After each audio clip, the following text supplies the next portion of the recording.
Du 26 et du 29 septembre 2022, 4 fuites ont été signalées dans les gazoducs sous-marins Nord Stream. Ce sont des gazoducs qui sont situés en eau internationale entre la zone économique suédoise et la zone économique danoise en mer Baltique. La première fuite a été signalée au niveau du gazoduc Nord Stream 2. Le matin du 26 septembre 2022. Plus tard dans la même journée, les deuxième et troisième fuites ont été signalées dans le gazoduc Nord Stream 1 et la quatrième fuite a été, elle, signalée le 29 septembre au niveau du gazoduc Nord Stream 2 de nouveau. Les gazoducs n'étaient pas opérationnels au moment de cet incident, mais d'après les signalements, ils contenaient toutefois plusieurs centaines de millions de mètres cubes de gaz naturel. En février 2023, le PNUE a estimé qu'il était possible que les émissions pendant ces incidents se chiffraient au total entre 75 000 et 230 000 tonnes métriques. Nous n'avons pas encore établi quelles étaient les incidences environnementales complètes de cet incident, y compris pour les espèces sauvages et la vie sous-marine. Après le signalement de ces fuites, les autorités danoises, allemandes et suédoises ont annoncé le lancement d'enquêtes nationales distinctes. Les autorités concernées ont ensuite fourni des mises à jour concernant ces travaux d'enquête, y compris dans un courrier conjoint envoyé à la présidence du Conseil de sécurité en date du 10 juillet 2023, document S-2023-517. La lettre indiquait que selon les enquêtes, les fuites auraient été causées par l'utilisation d'explosifs. Les autorités ont également signalé avoir fait connaître à la Fédération de Russie les progrès réalisés dans les enquêtes. Dans un courrier en date du 25 août 2023 envoyé par le représentant permanent de la Fédération de Russie auprès des Nations Unies au secrétaire général et à la présidence du Conseil de sécurité, document S-2023-627, la Fédération de Russie a fait connaître ses préoccupations concernant ces enquêtes nationales et a demandé des enquêtes complètes et objectives.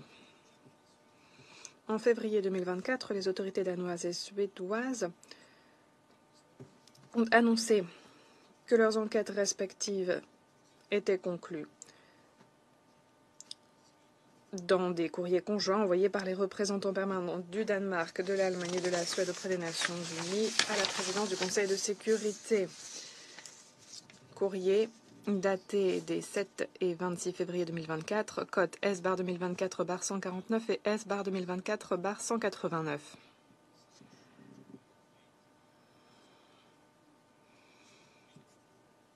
Nous attendons avec intérêt de connaître les conclusions de l'enquête Allemagne qui se poursuit. Dans une lettre envoyée par le représentant permanent de la Fédération de Russie auprès des Nations Unies le 1er mars 2024 au secrétaire général et à la présidence du Conseil de sécurité, document S-2024-230, la Fédération de Russie a réitéré ses préoccupations et a affirmé de nouveau que, selon elle, une commission internationale doit être mise sur pied pour faire l'enquête sur ces incidents de façon plus approfondie. Monsieur le Président, nous réitérons que tout dommage intentionnel à des infrastructures civiles essentielles est une source de vive préoccupation et mérite d'être condamné et suivi d'enquête. Dans le contexte actuel, très sensible sur le plan sécuritaire, nous appelons toutes et tous à faire preuve de la plus haute retenue alors que nous attendons que l'enquête encore en cours s'achève et que les informations pertinentes soient partagées selon que de besoin. Nous encourageons les États membres à poursuivre leur coopération et le partage d'informations pour garantir la sécurité en eau internationale, y compris dans la mer Baltique, qui est essentielle pour le commerce, la sécurité et la stabilité dans la région. Merci. Merci à Monsieur Yencha. Je donne maintenant la parole à Madame Goulieren Niasberdieva. Merci, Monsieur le Président. Excellence, c'est un honneur pour moi de prendre la parole devant le Conseil de sécurité, un organe qui a pour mission le maintien de la paix et de la sécurité internationale. Une responsabilité ô combien solennelle. Je suis ici au nom du Bureau des Nations Unies pour la lutte contre le terrorisme.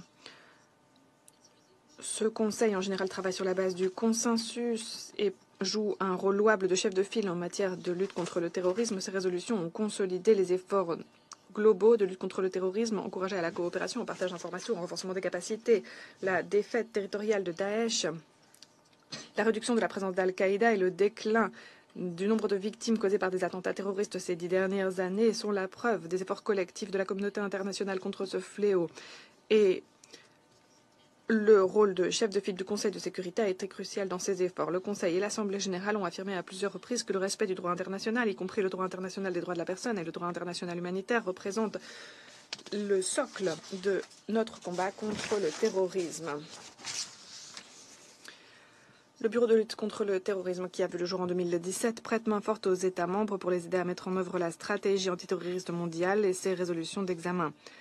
Notre mandat consiste tout d'abord à jouer un rôle pilote en matière de mandat antiterroriste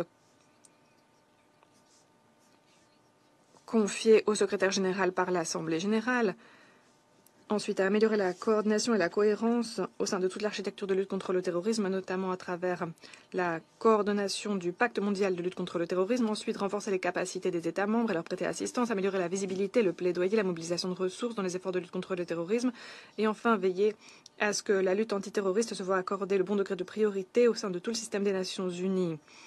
Et que le travail essentiel en matière de prévention de l'extrémisme violent soit ancré dans la stratégie adoptée. Cependant, nous n'avons pas pour mandat de mener l'enquête ou d'évaluer la conduite d'État ou d'autres acteurs. Comme l'a dit M. Yensa, le secrétariat des Nations Unies ne dispose d'aucun détail supplémentaire concernant les événements qui nous rassemblent ce matin et n'est pas en mesure de vérifier ou de confirmer des affirmations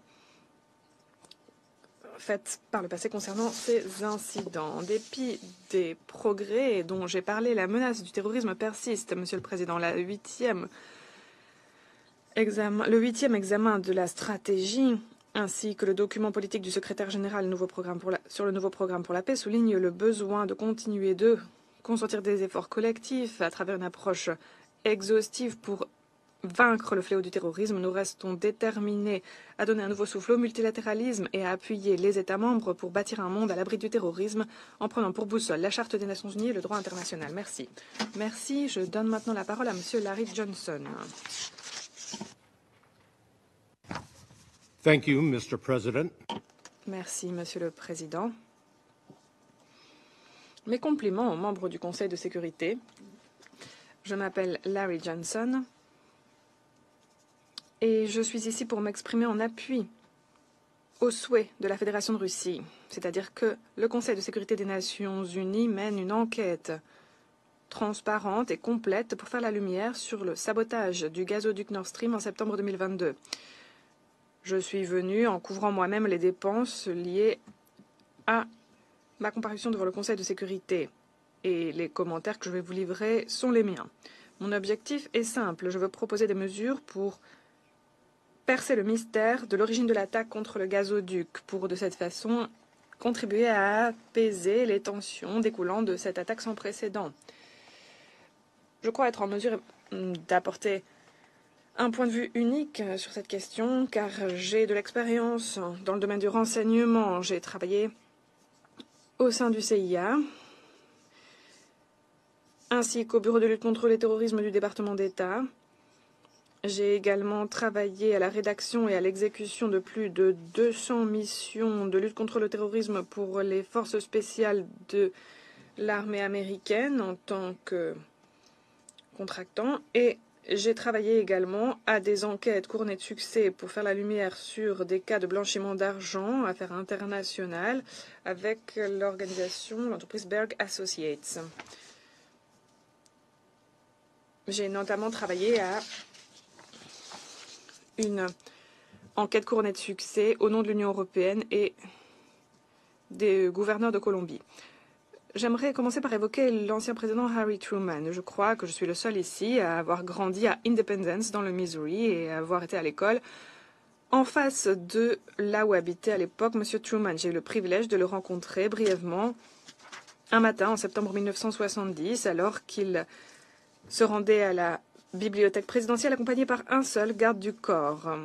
Comme les choses ont changé en 54 ans. C'est vrai que M. Truman était président au début de la guerre froide entre les États-Unis et l'Union soviétique. C'est un legs malheureux. Mais j'aimerais rappeler aux membres du Conseil les propos de M. Truman à l'Organisation des Nations Unies, une organisation alors toute jeune, en octobre 1950. Ce message, vieux de 74 ans, n'a rien perdu de sa pertinence. Il a dit en substance, aujourd'hui, la crainte d'une autre grande guerre internationale plane et menace de balayer tous les espoirs de l'humanité. Cette peur est le résultat de tensions entre les nations et de l'agression ouverte qui a récemment éclaté en Corée. Nous, aux États-Unis, sommes d'avis que la guerre peut être prévenue. Nous ne pensons pas qu'elle soit inévitable. Pourquoi? Notamment en raison de notre foi dans les Nations Unies. Les Nations Unies ont 3 grands rôles à jouer pour prévenir les guerres. Premièrement, l'ONU est une enceinte de négociation pour travailler au règlement des différends entre les nations par des moyens pacifiques. Deuxièmement, elle permet de mettre à profit les atouts collectifs des États membres en vertu de la Charte pour prévenir les agressions. Et troisièmement, elle est une avenue pour les nations pour qu'elles puissent, une fois le danger de l'agression passé ou amoindri, se débarrasser du fardeau des armements. Je ne pense pas que ce soit seulement la responsabilité, mais en réalité le devoir sacré du Conseil de sécurité d'être à la tête d'une enquête pour régler la question des gazoducs Nord Stream par des moyens pacifiques. Je ne vais pas revenir sur la montagne de preuves qui implique mon propre pays, les États-Unis, dans cet acte de guerre contre la Fédération de Russie et l'Allemagne. Aucun intérêt national de sécurité ne justifiait la destruction du gazoduc qui a représenté un réel poids économique pour la population allemande. Cette attaque n'a rien fait pour apaiser le conflit entre la Russie et l'Ukraine et les appuis de l'Ukraine à l'OTAN. Au contraire, elle a empiré les choses. Au cours de mon travail à la CIA, j'ai compris comment certaines actions étaient planifiées et exécutées de façon calculée et à couvert dans des endroits très différents comme l'Afghanistan et l'Amérique centrale. De telles opérations sont financées, planifiées, répétées bien longtemps à l'avance.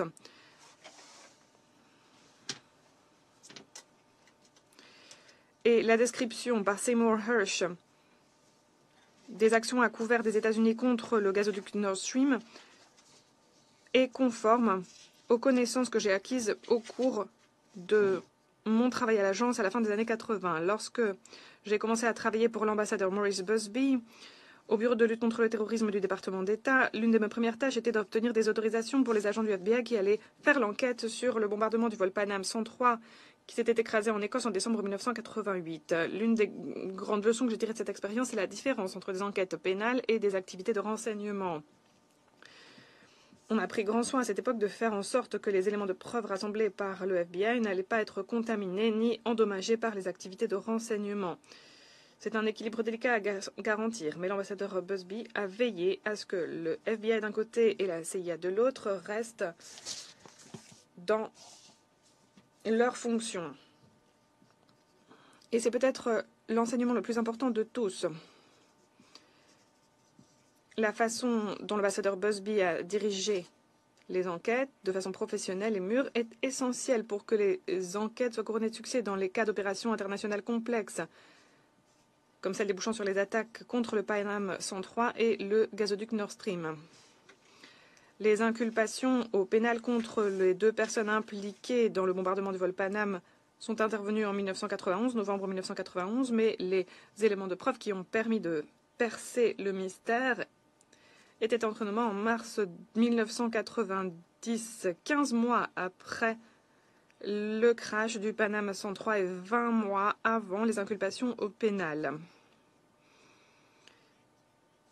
Comparez cela avec la situation pour le gazoduc Nord Stream et l'absence de curiosité dont font preuve les pays de l'OTAN. 19 mois ont passé depuis la destruction des gazoducs et les pays de l'OTAN semblent avoir adopté la politique de l'autruche. J'ai une idée de la façon dont l'attaque a été planifiée sur le plan logistique et exécutée grâce au travail que j'ai réalisé pour les forces spéciales des forces armées américaines. Un travail qui a commencé au printemps 1990, qui a pris fin en 2016. Au cours de ces 22 années, j'ai fait part d'une équipe qui a rédigé de nombreux exercices de lutte contre le terrorisme. Nous créions des scénarios. Par exemple, nous imaginions un groupe qui menaçait d'utiliser une arme biologique dans des pays d'Afrique du Nord pour répliquer le travail diplomatique et de renseignement impliqué avec tout le travail nécessaire pour analyser, contenir et vaincre la menace. Au cours de ce travail, nous devions essayer de penser comme le font des saboteurs ou des terroristes, comprendre ce qui les motive, comprendre les capacités qui sont nécessaires pour mener à bien une telle attaque et identifier les ressources et les types de formation qui permettaient de sous-tendre une telle opération terroriste.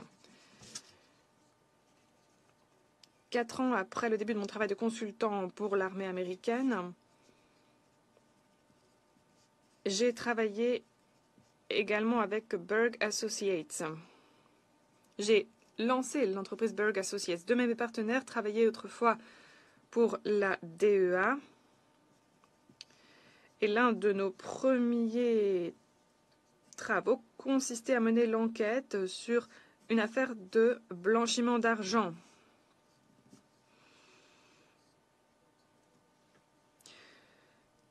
Nous avons aussi organisé les travaux d'enquête et de collection d'éléments de preuve qui ont commencé dans l'affaire RICO contre de grandes entreprises de vente de cigarettes et de tabac, qui en réalité se livraient à des activités de blanchiment d'argent pour des cartels de la drogue. Je mentionne tous ces éléments et ce que j'ai fait dans ma carrière pour souligner que même des cas d'enquête internationale complexes,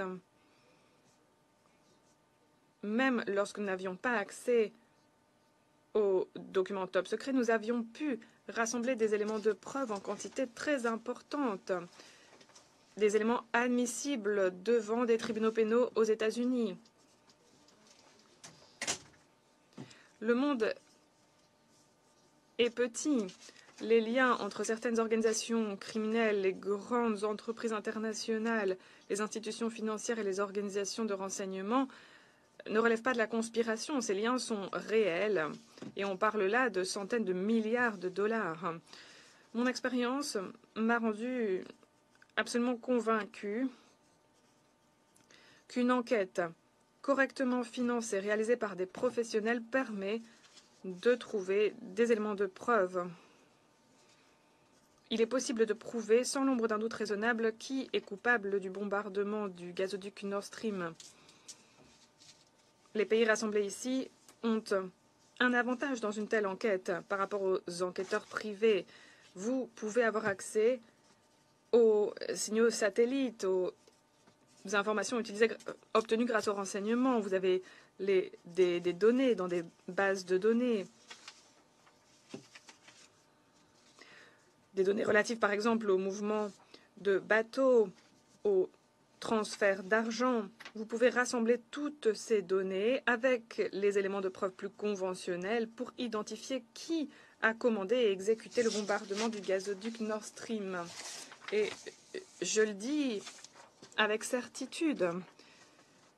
Je suis certain que cette opération a été menée à bien avec l'appui matériel et financier d'au moins un État-nation.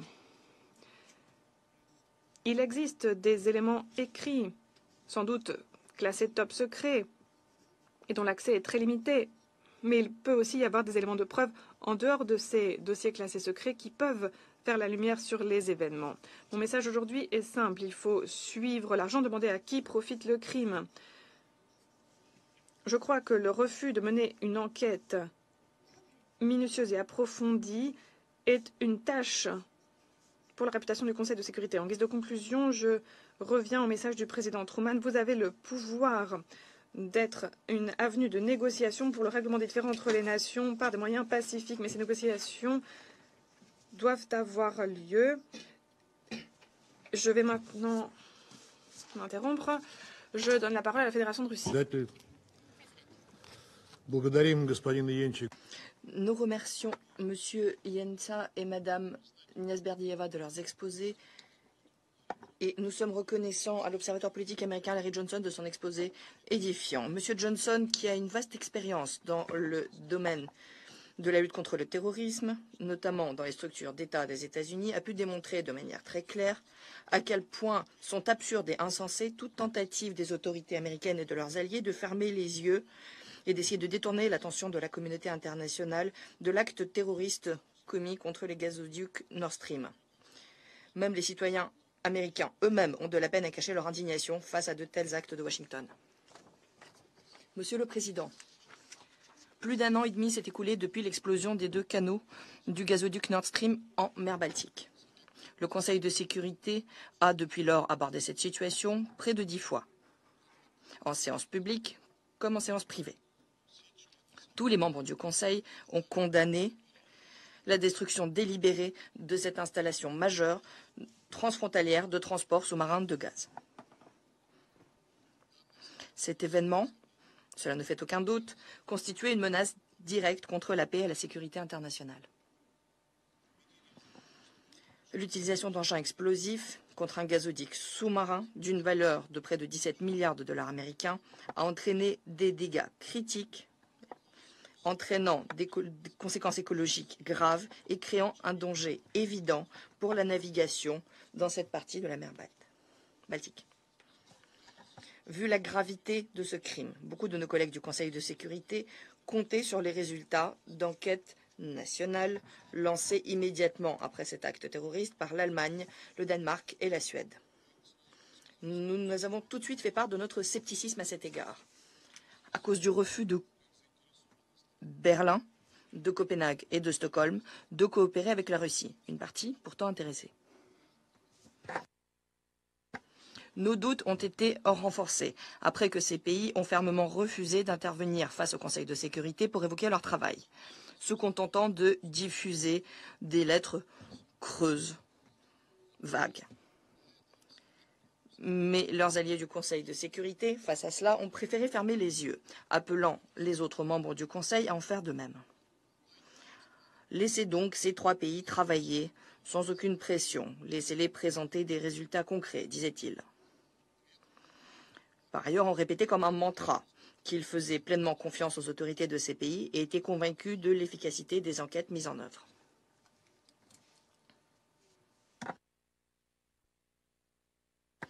C'est toujours avec ces mêmes excuses que les membres occidentaux du Conseil de sécurité n'ont pas soutenu l'année dernière 2 initiatives russes. Un projet de résolution du Conseil de sécurité qui priait le secrétaire général de l'ONU de présenter ses considérations sur une commission internationale indépendante sous l'égide de l'ONU pour enquêter sur ces événements. Et également un projet de déclaration de la présidence du Conseil de sécurité pour faire part de notre préoccupation face au manque d'accès de la communauté internationale à quelque information que ce soit sur l'enquête. In fine, c'est le scénario dangereux sur lequel la Fédération de Russie et d'autres collègues n'ont cessé d'alerter le Conseil de sécurité qui a commencé à se dérouler sous nos yeux. Au mois de février dernier, une information a été diffusée au sein du Conseil de sécurité par les autorités danoises et suédoises sur les enquêtes nationales. Quelles en étaient les conclusions? Il n'y en avait pas. La seule conclusion concrète était celle qui avait été formulée dans les premiers jours après l'acte terroriste, à savoir que ces canaux de Nord Stream avaient été détruits délibérément par des engins explosifs. Et malgré ce constat, il est indiqué que rien ne justifie la poursuite d'une enquête pénale sous leur juridiction à cet égard.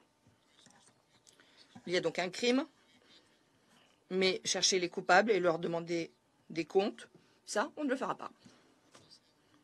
C'est comme si on enquêtait sur un meurtre et 1 an plus tard, on arrivait à la conclusion que la victime avait été tuée.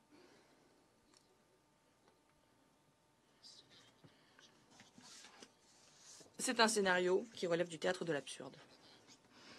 Nous savons que la Suède, le Danemark, l'Allemagne viennent de diffuser une nouvelle lettre où il n'y a rien de nouveau par rapport à ce que nous allons dire aujourd'hui.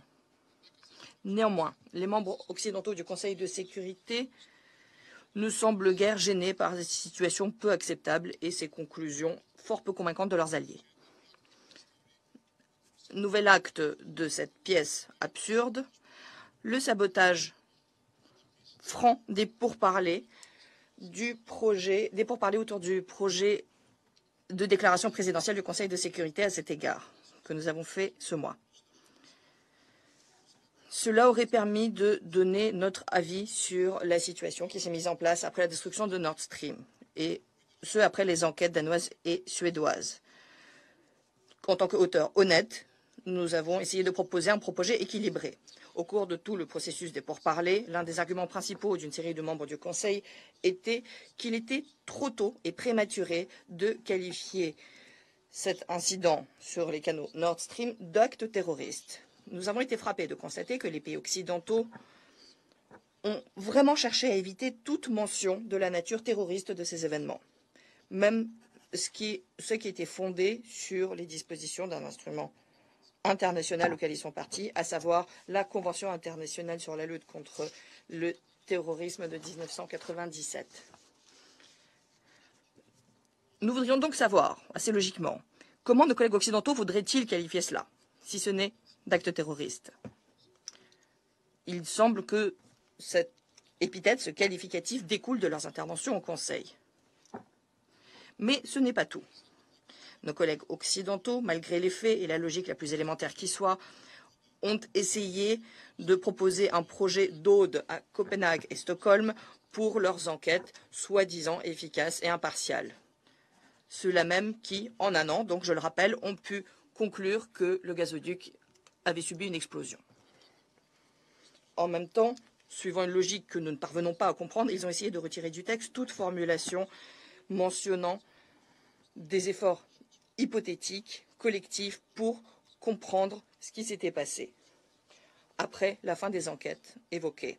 Bref, pendant tout ce temps qui a été consacré au travail sur ce texte, nos collègues occidentaux ont clairement pu montrer qu'ils ne cherchaient absolument pas à demander des comptes aux auteurs de ces faits, de cet acte qui a endommagé le gazoduc Nord Stream.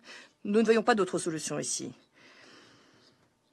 Il nous a donc semblé que la poursuite de ce travail sur un projet de déclaration présidentielle était inutile, et je voudrais le déclarer aujourd'hui, lors de cette réunion. Nous espérons que cette situation, fort peu acceptable, est devenue pour nos collègues du Sud global une illustration claire des véritables intentions des délégations occidentales par rapport à l'épisode Nord Stream. Tout ce qu'ils veulent, c'est cacher ce thème, le maintenir hors de la sphère d'intérêt du Conseil de sécurité et de couvrir leurs alliés. Pour éviter que la communauté internationale ne collecte des informations utiles, ils cherchent également à éviter toute collaboration avec la Russie, comme le prévoit pourtant notamment l'article 10 de la Convention que nous mentionnions tout à l'heure. Je voudrais également noter à cet égard que toutes les demandes des organes compétents russes pour collaborer dans le cadre de l'enquête sur le dossier Nord Stream adressées aux collègues européens qui menaient des enquêtes ont été ignorées de manière très démonstrative. Si nous avons reçu des réponses, ces réponses constituaient des espèces de mots d'excuses. Des réponses purement formelles. Des copies de cette correspondance ont été diffusées par nos soins en 2023 au sein du Conseil de sécurité. Tous les collègues peuvent donc le constater. Vu cette situation inacceptable, les 21 et 22 mars 2024, le ministère des Affaires étrangères de la Fédération de Russie a adressé aux ambassades du Danemark, de l'Allemagne, de la Suède et de la Suisse à Moscou des notes indiquant que ces États ne respectaient pas leurs obligations au titre de la Convention internationale sur la lutte contre le terrorisme aux explosifs et la Convention internationale sur la lutte contre le financement du terrorisme. Ces notes constataient l'existence d'un différend entre notre pays et les États mentionnés dans le contexte de ces instruments mentionnés et contenaient une demande d'organiser des pourparlers sur leur interprétation et leur application. Les copies de ces notes ont également été adressées pour diffusion en qualité de document officiel au Conseil de sécurité et à l'Assemblée générale de l'ONU. Monsieur le Président, Nous appelons tous nos collègues présents aujourd'hui à se poser la question suivante. Comment expliquer cette situation où il y a un État ou un groupe d'États qui condamne, dans ses propos, un certain acte, mais s'oppose de toutes les manières possibles à la recherche des coupables? Toute personne saine d'esprit a, face à cela, l'impression d'un jeu inégal. Cette impression est renforcée tout particulièrement si les représentants politiques de cet État ou de ces États, avant ce crime, avaient appelé à le commettre et, après cela, se sont réjouis de ces faits. Et nous voudrions renvoyer ici aux déclarations de personnes américaines haut placées et de leurs alliés. Vous avez tous pu les voir et les entendre. Les camarades des États-Unis se sont ensuite lancés dans une campagne bien coordonnée pour diffuser dans les médias occidentaux des versions absurdes et souvent contradictoires des faits. Je prévois déjà que nos collègues américains vont s'offusquer après notre intervention, dire que nous ne pouvons pas accuser les États-Unis et leurs alliés.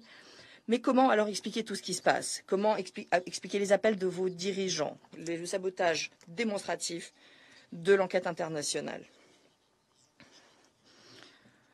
Vous sonnez comme le chapelier toqué d'Alice au pays des merveilles.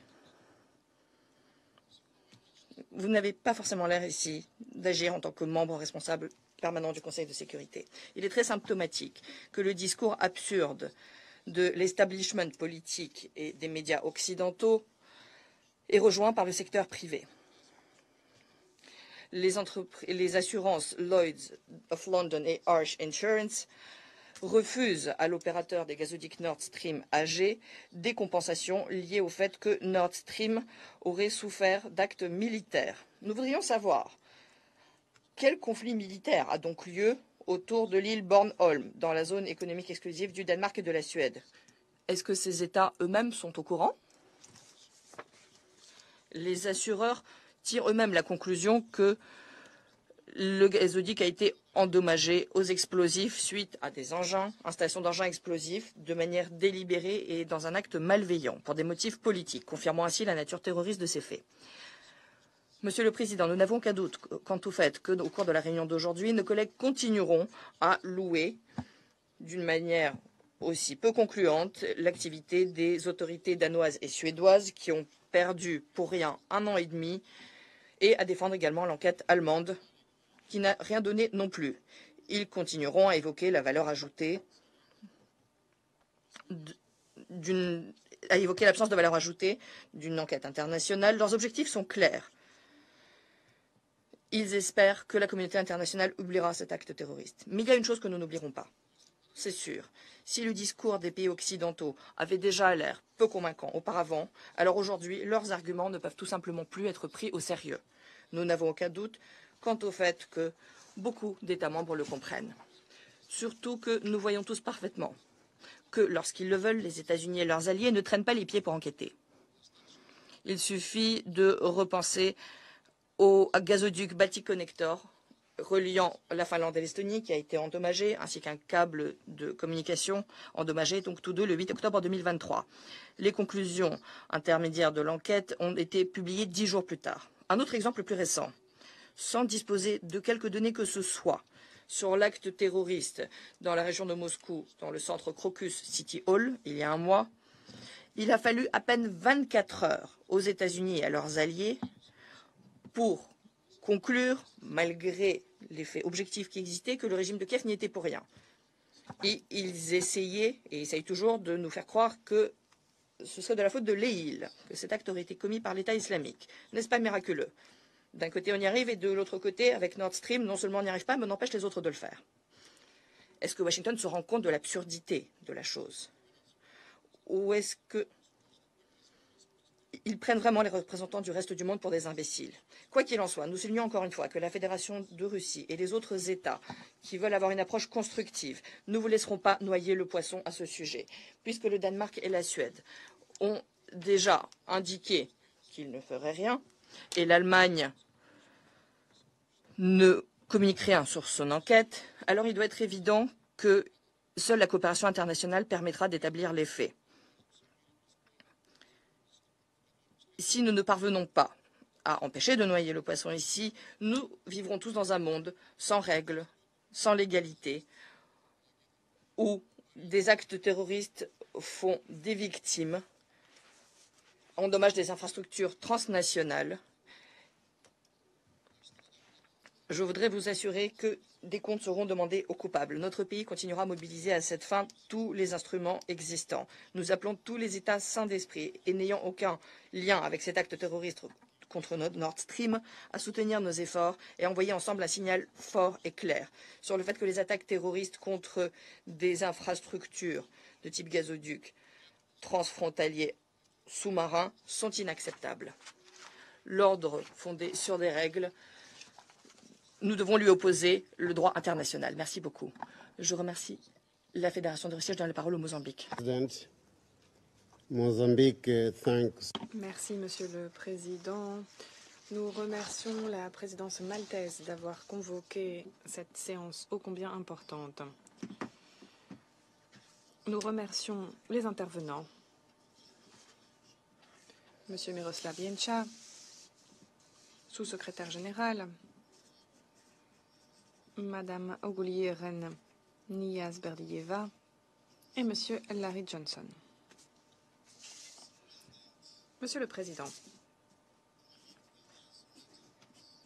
lors des séances précédentes convoquées sur cette question, nous avons dit notre appui à l'achèvement rapide d'une enquête objective, impartiale, crédible et professionnelle. À cet égard, nous prenons bonne note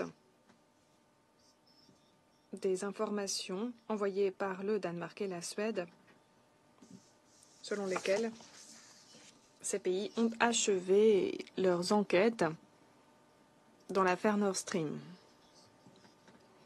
Les deux pays ont fait savoir qu'il y avait eu, selon eux, un sabotage délibéré, mais qu'il n'y avait pas suffisamment de raisons de lancer des poursuites pénales. Nous estimons, Monsieur le Président, que l'impunité ne devrait jamais être une option en cas de violation aussi flagrante du droit international. L'impunité ne fait qu'enhardir les auteurs de crimes et ne ferait qu'enhardir ceux qui ont perpétré ces actes. Plus important encore, l'impunité mine le socle même de la coopération internationale. Dans un tel contexte, nous tenons à souligner l'importance de faire en sorte de traduire en justice les auteurs de tout acte de sabotage de ce type.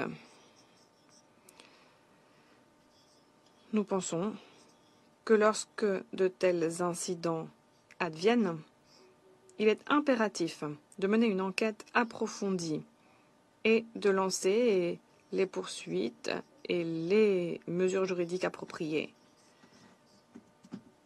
La reddition de comptes contribue à faire reculer la défiance, à rendre la justice, et c'est une façon de décourager la commission d'actes de sabotage futurs contre des infrastructures civiles essentielles. On le sait, la protection des infrastructures civiles représente l'un des piliers du droit international et du droit international humanitaire.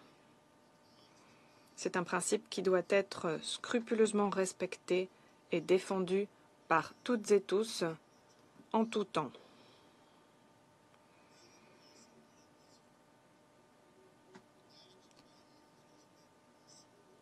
Et c'est aussi ce qu'affirment de nombreux instruments juridiques ainsi que la résolution 2341 du Conseil de sécurité qui vise à protéger les infrastructures essentielles contre les actes terroristes.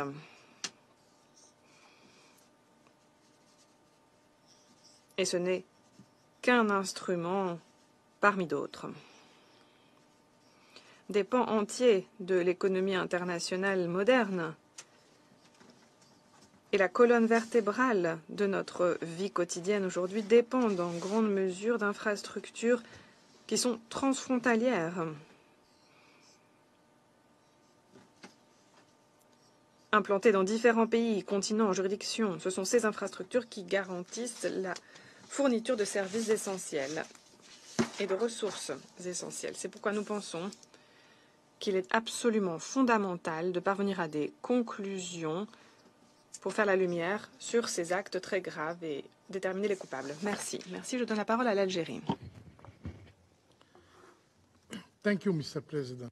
Merci beaucoup, Monsieur le Président. Je voudrais prendre note de l'introduction du sujet proposé par Monsieur le secrétaire général adjoint Miroslav Jenca et des propos de Madame Niasberdieva. J'ai également écouté très attentivement, avec beaucoup d'intérêt, l'intervention de Monsieur Larry Johnson.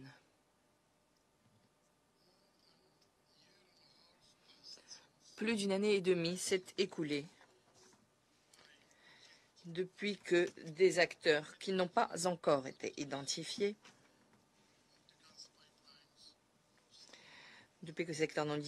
donc se sont attaqués au gazoduc Nord Stream 1 et 2, reliant la Fédération de Russie et l'Allemagne par la mer Baltique. Selon les conclusions des enquêtes menées par les autorités judiciaires de la Suède et du Danemark,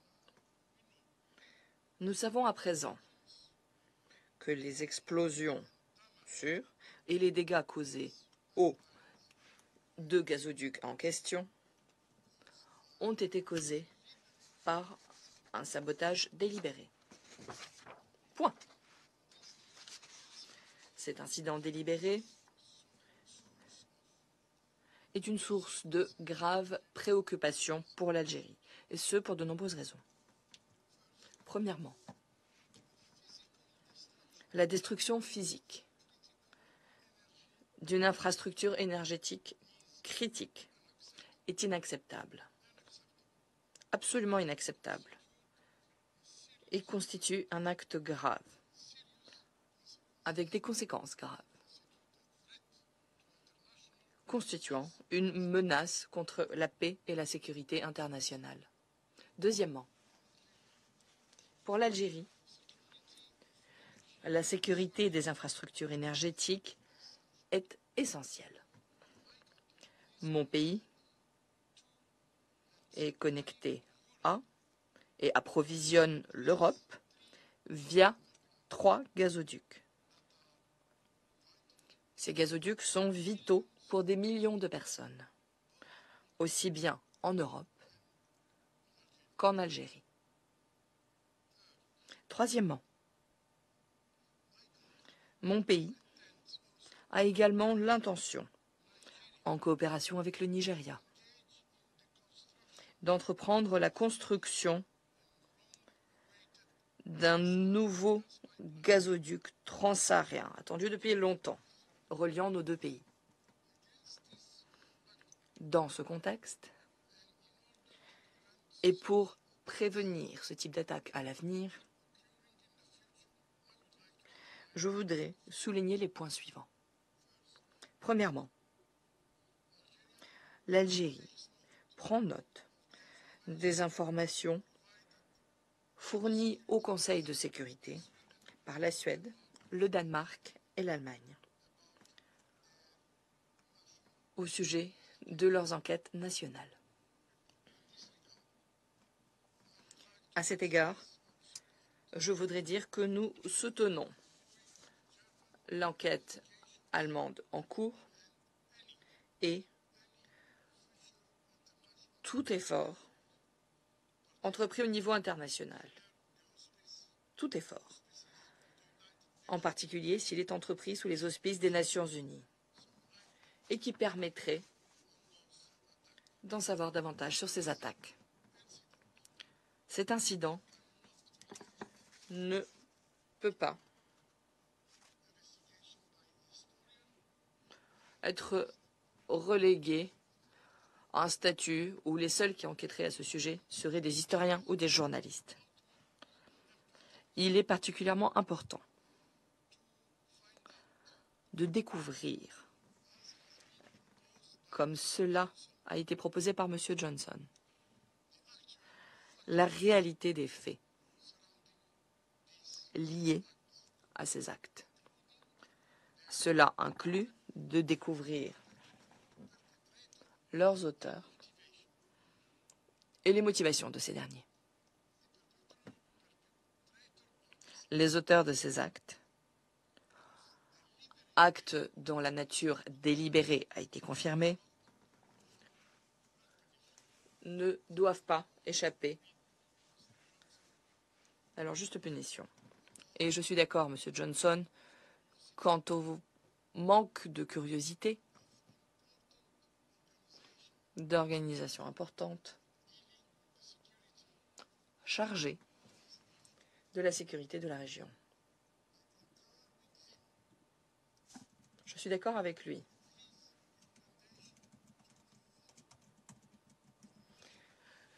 Quant à sa recommandation de suivre les fonds investis dans cet incident.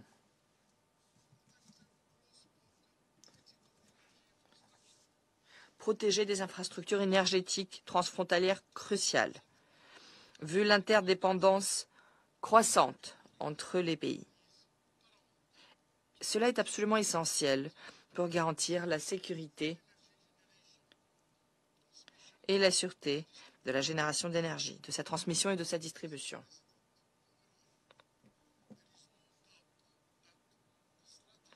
Il ne fait aucun doute que l'importance stratégique des infrastructures transfrontalières les expose à un nombre croissant et à une plus grande variété de menaces et de vulnérabilités,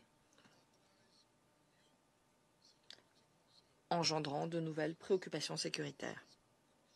Il est donc crucial de renforcer la coopération régionale et internationale, comme cela a été dit par mon collègue du Mozambique, pour garantir la prévention, la protection, l'atténuation, la préparation et l'instruction assidue de tout cas, n'importe quel cas, d'attaque contre ces infrastructures énergétiques cruciales. Je vous remercie.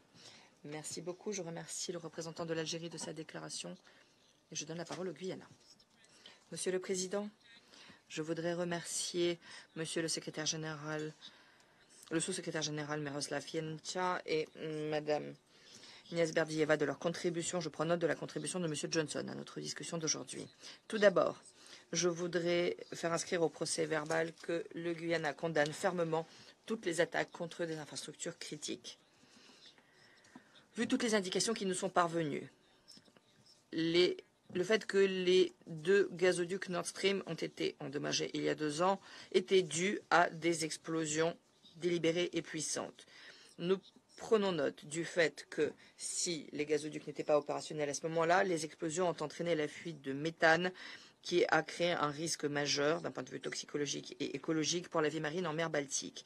Nous sommes également préoccupés par le fait que ces explosions se soient produites à 20 km d'un site de dépôt de munitions chimiques, d'une décharge où l'on déposait des munitions chimiques et aurait pu causer encore plus de dommages pour l'écosystème marin.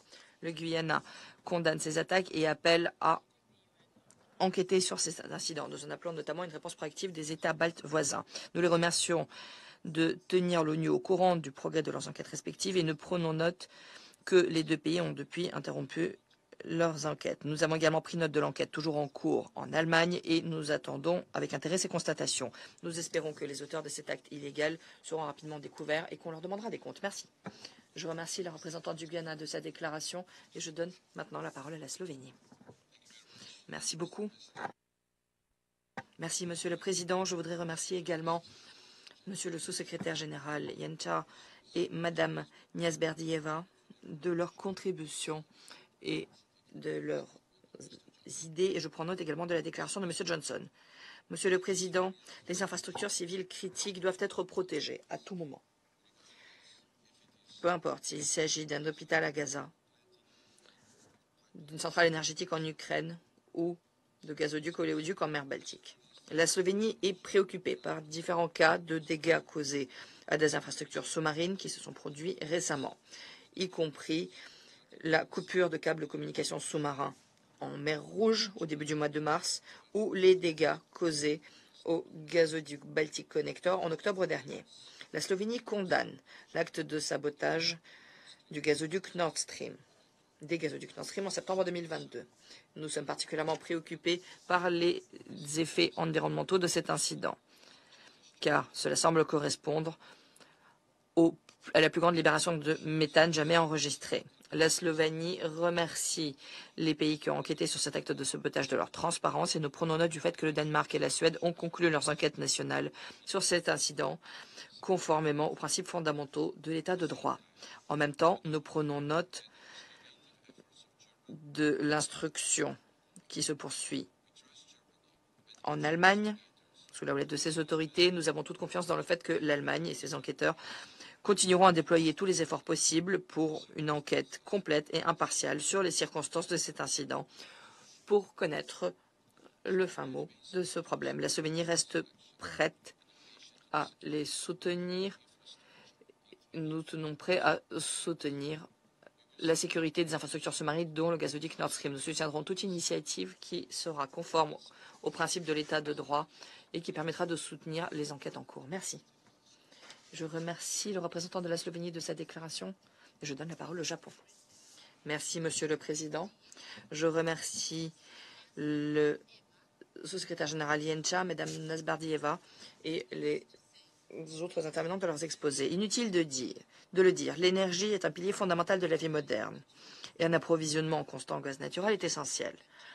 Toute mesure ou action qui mettrait en péril les infrastructures critiques constitue un risque majeur pour de nombreuses personnes et sociétés. Le Japon réaffirme qu'il est profondément préoccupé par l'incident qui s'est produit autour du gazoduc Nord Stream et les dégâts sur le long terme et risques causés pour l'environnement marin.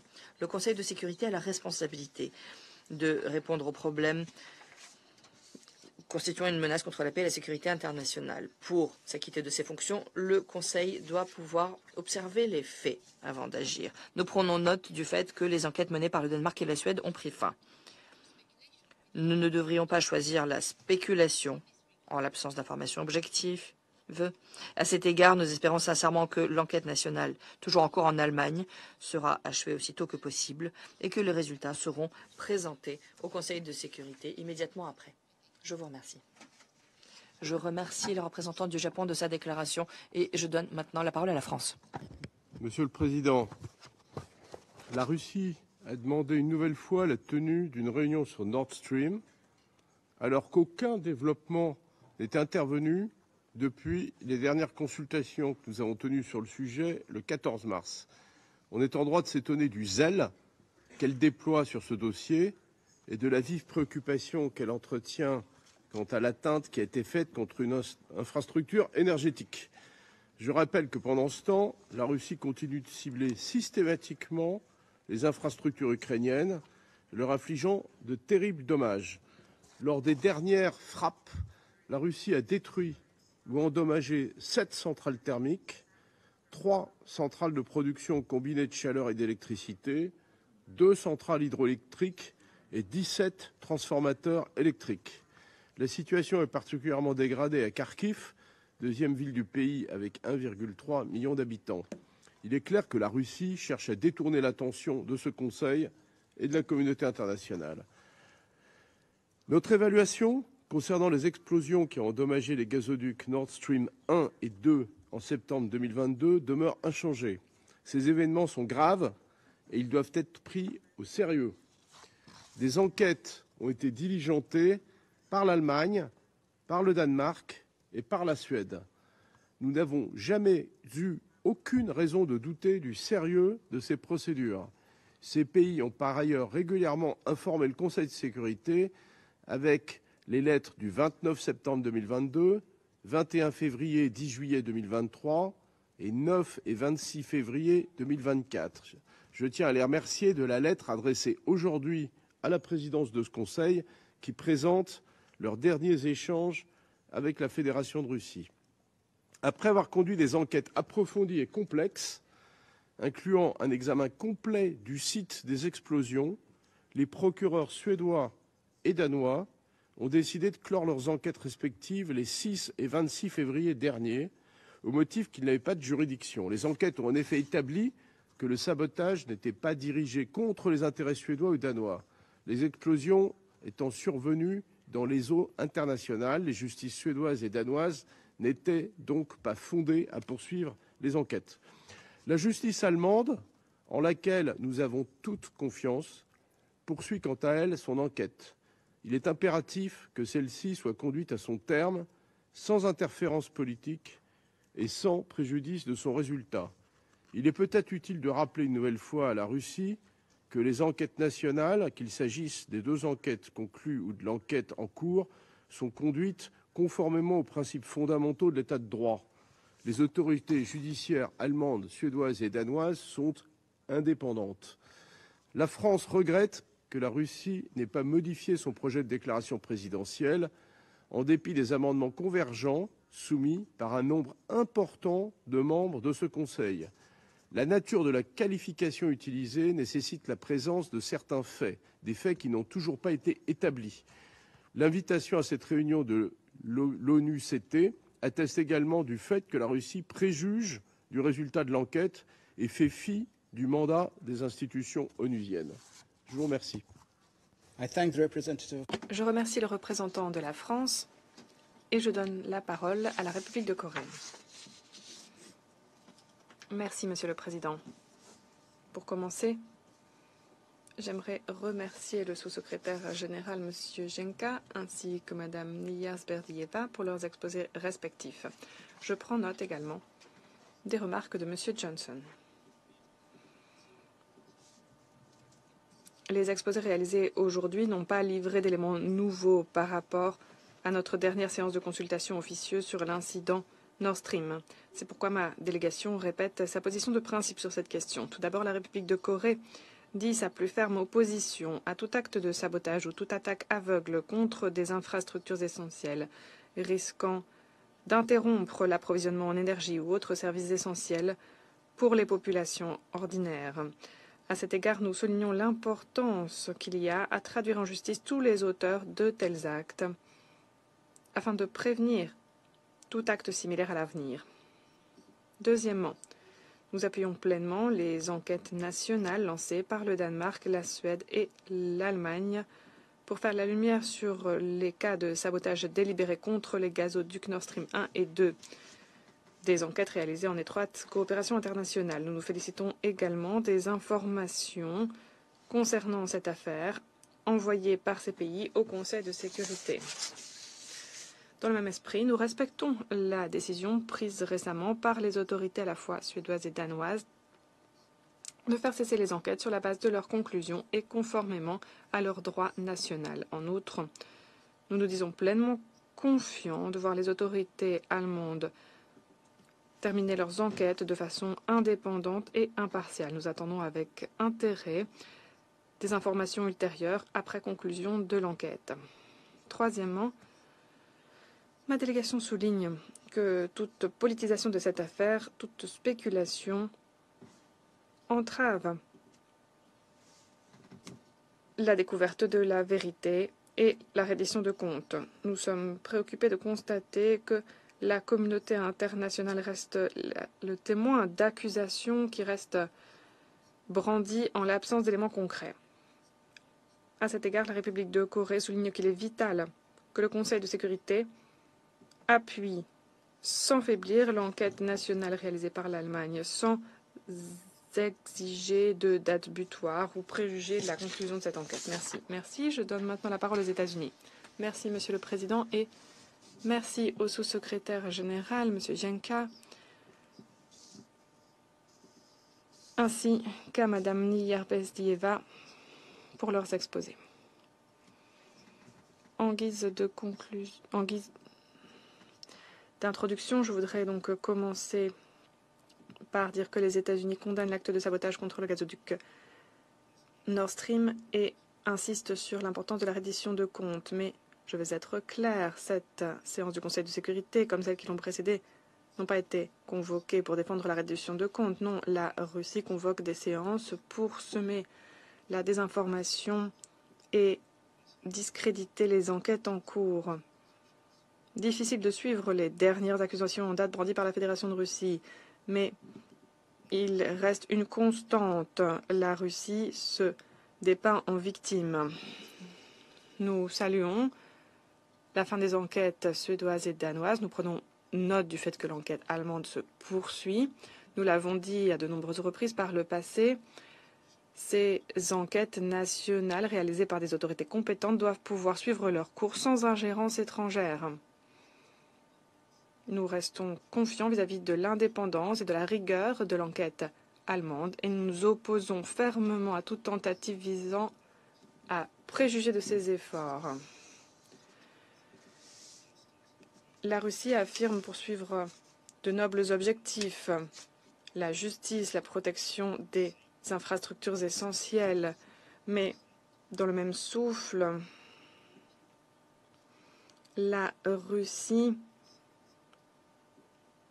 alors qu'elle se dit préoccupée du sort des civils et des infrastructures civiles, continue de détruire et de raser des infrastructures essentielles en Ukraine.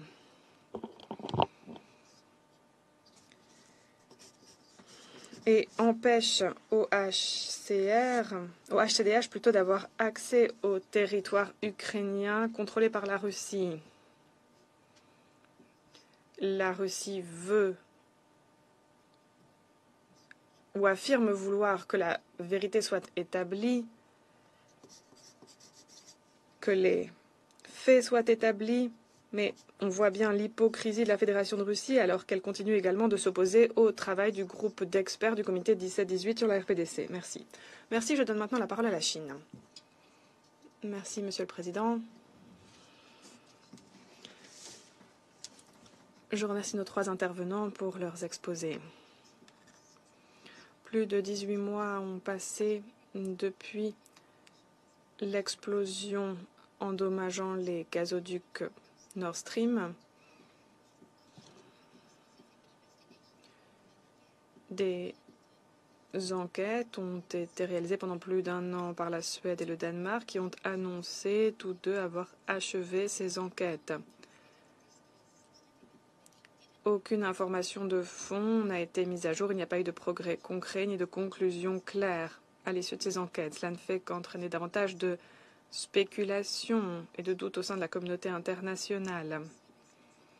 L'affaire du gazoduc Nord Stream est une affaire grave. Il y a eu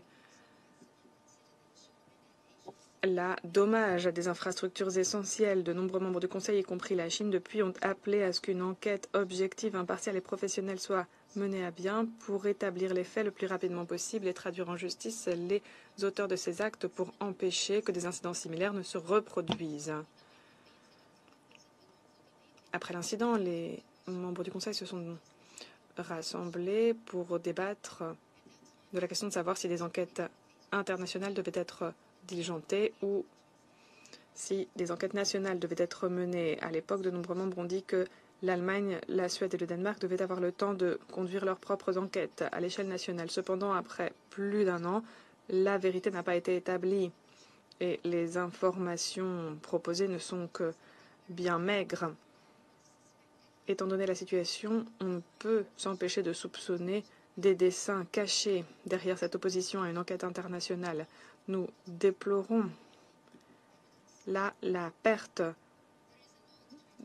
de quantité d'éléments de preuve convaincants. Il n'est jamais trop tard. Nous répétons notre appel à lancer une enquête internationale pour que la vérité l'emporte et que la communauté internationale en soit informée. La Russie est l'une des principales parties dans cette affaire et nous demandons aux pays concernés de communiquer activement et de coopérer activement avec la Fédération de Russie dans le cadre d'une enquête conjointe. Toute tentative visant à politiser l'enquête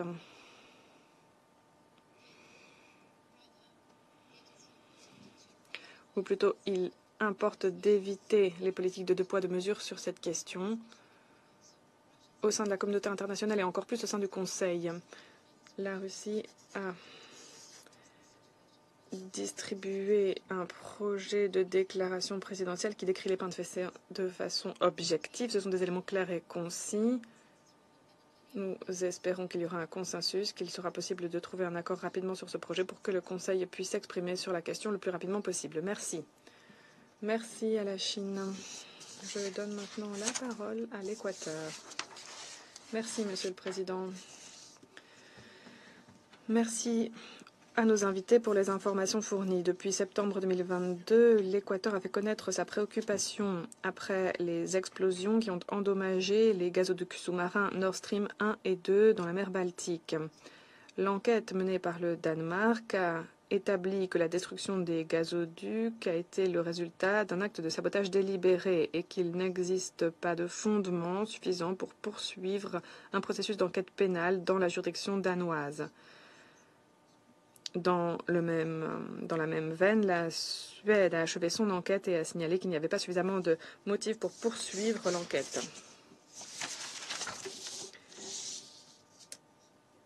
Dans un contexte de tensions géopolitiques croissantes, la prudence et la retenue sont devenues un devoir pour tous les États.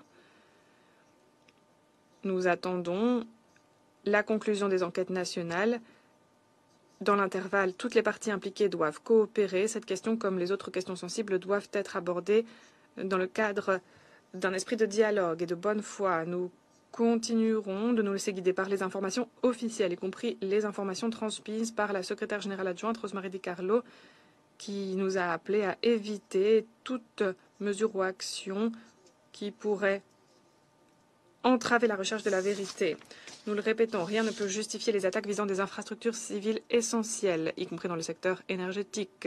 L'incident Nord Stream a mis en péril la sécurité économique et énergétique d'Europe, a représenté un obstacle à la sécurité de la navigation et la sécurité du trafic aérien, ainsi qu'une menace grave pour l'environnement, car des centaines de millions de mètres cubes de gaz ont été libérés.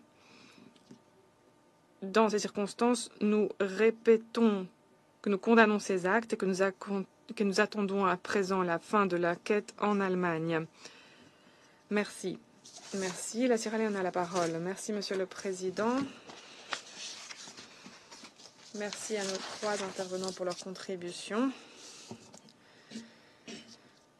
Cette séance est convoquée alors qu'il est urgent de bâtir la confiance au Conseil de sécurité. C'est pourquoi pour nous c'est une occasion à saisir pour que le Conseil réaffirme l'importance du respect des obligations inscrites dans la Charte des Nations Unies et des principes du droit international, en particulier le droit international humanitaire. Nous rappelons que les principes du droit international humanitaire, à savoir la protection des civils et des objets civils, doivent être respectés, y compris dans le contexte qui nous rassemble ce matin, à savoir le sabotage des gazoducs Nord Stream en septembre 2022.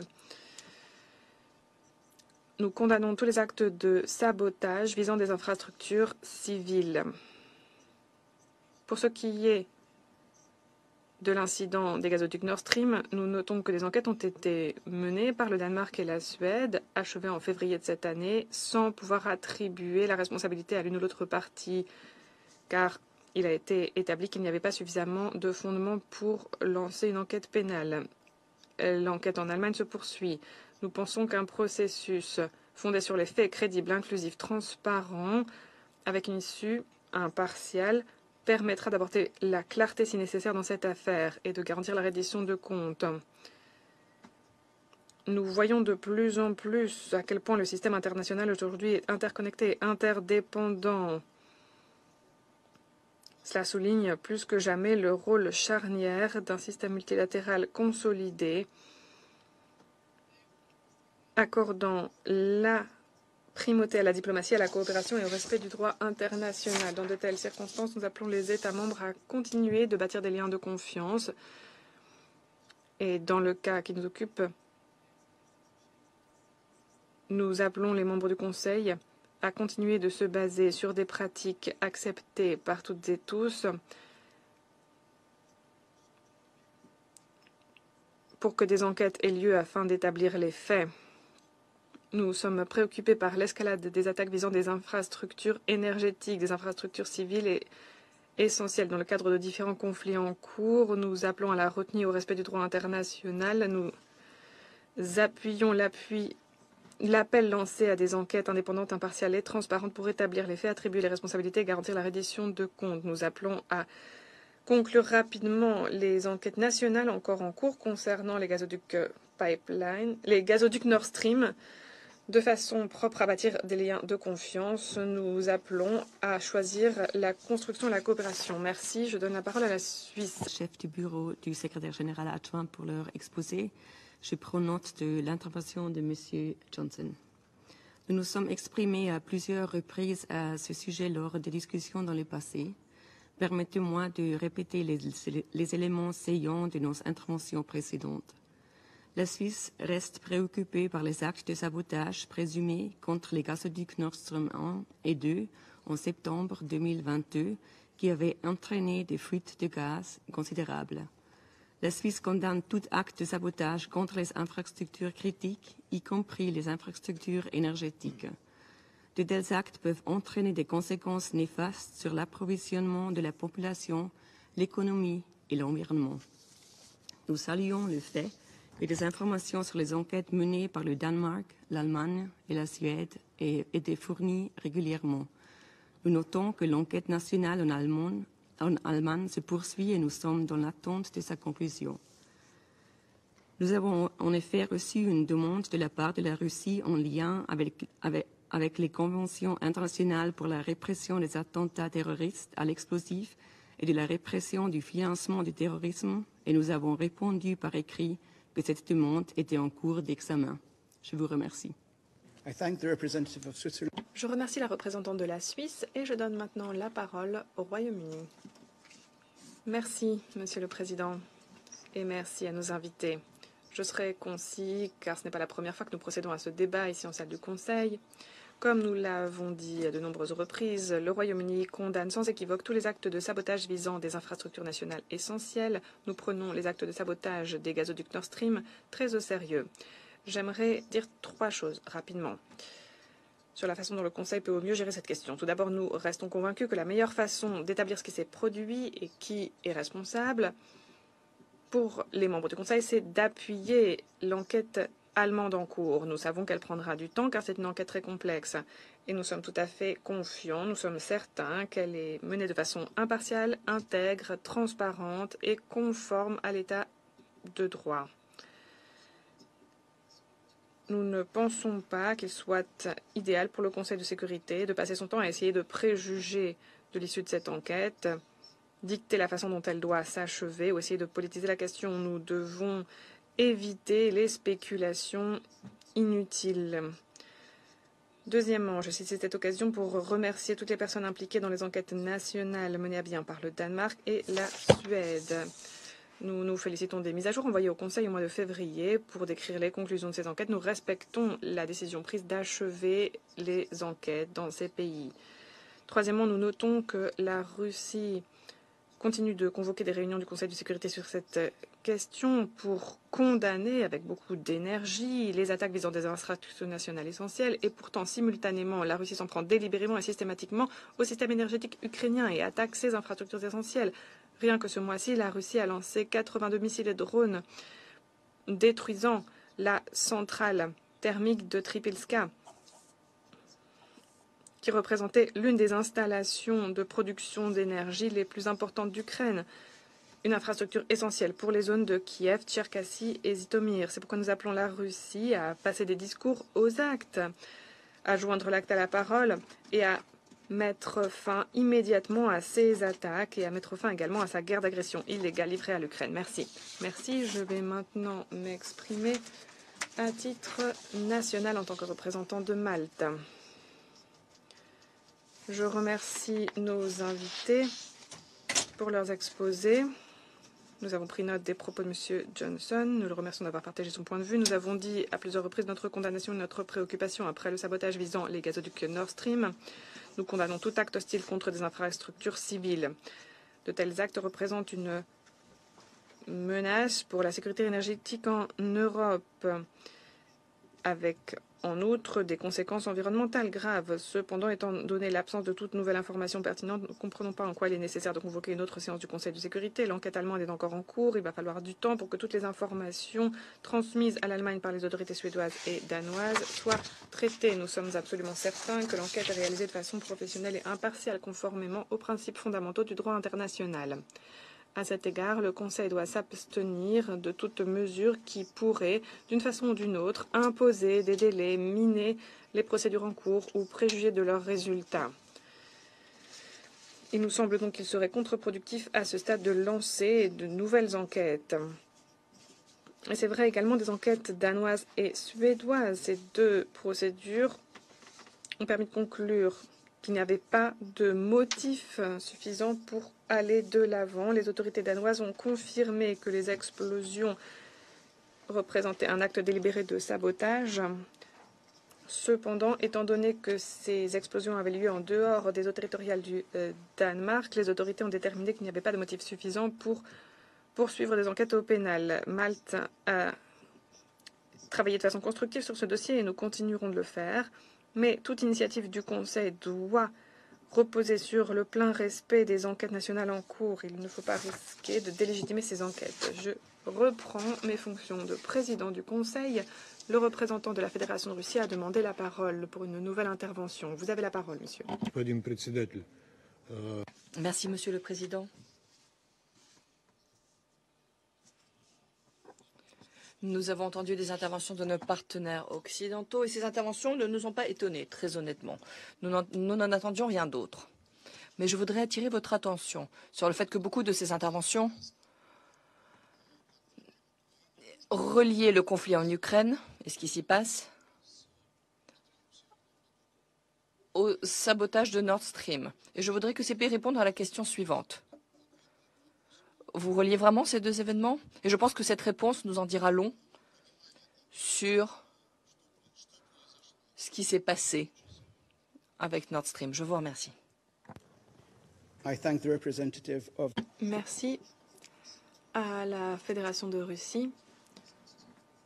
Je donne maintenant la parole au représentant du Royaume-Uni. Merci, Monsieur le Président. Je serai très bref. Je voudrais simplement répondre à la question posée. Et je crois que j'ai été clair dans mon intervention, nous n'établissons pas de lien entre l'attaque visant les gazoducs Nord Stream à ce qui se passe en Ukraine. Nous parlons simplement de la cohérence de l'approche russe vis-à-vis des attaques contre des infrastructures civiles essentielles. Nous n'avons fait que souligner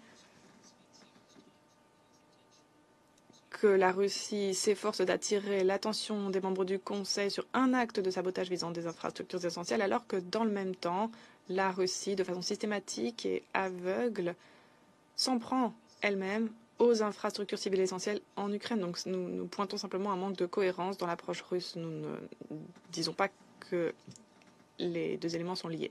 Merci. La Fédération de Russie a demandé de nouveau la parole. Allez-y. Monsieur le Président, nous avons écouté la réponse de notre collègue britannique. Il a parlé de cohérence. Ce que je voudrais rappeler ici, c'est que Nord Stream, c'est une infrastructure de transport de gaz internationale à laquelle s'appliquent les dispositions de la Convention internationale sur le terrorisme aux explosifs. Et c'est ce que nous évoquons aujourd'hui. Et non pas ce vers quoi nous poussent les délégations de l'Occident. Merci. Je remercie le représentant de la Fédération de Russie. Il n'y a plus d'orateurs inscrits sur la liste. La séance est levée.